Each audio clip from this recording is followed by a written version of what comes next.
broadly speaking, BJP does not declare its, prime chief ministerial candidate in most elections that it fights. Other than, I think Yogi was the last where you knew that Yogi is going to be, because he was an incumbent. And I think when it comes to prime ministership, you have certain names that are declared. Other than that, the OCD in me every day gets up and tries to find out who is the chief minister of Rajasthan, Madhya Pradesh, Chhattisgarh, Odisha.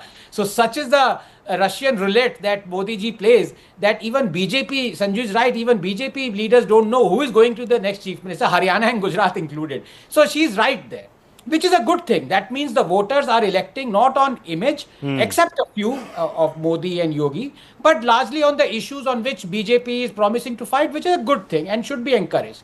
The other point also, she's very candid talking about why BJP is an alliance with Nitish Kumar, given the fact that Nitish ji is an alter ego of Donald Trump. I mean, I don't know which one can be trusted less, Nitish Kumar or Donald Trump. But with both, it has to be said, Modi has a very good working relationship at least. He hasn't surrendered to both.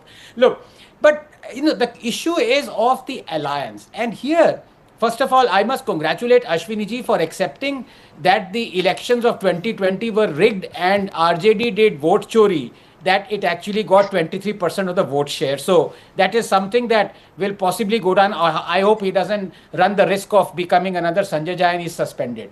But the fact of the matter is this. Let me draw a cricket analogy because that is in vogue right now. You have a cricket team. You have a player who plays in the team. Yes. Then you have a player who is warming the bench, who is the 12th person. Then you have a third candidate who is actually the drinks man. And the fourth one is who's not even allowed to be in the stadium. Rahul Gandhi's predicament right now is not a player. He is not a 12th man warming the bench. He is a drinks man.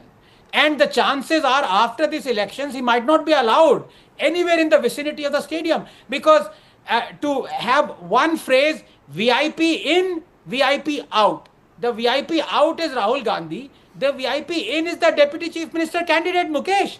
Now it beggars belief that a party that is shouting from the rooftops, we will give justice, we are going on this yatra, this, that, isn't even taken as seriously as to have a nomination for a Deputy Chief Minister candidate.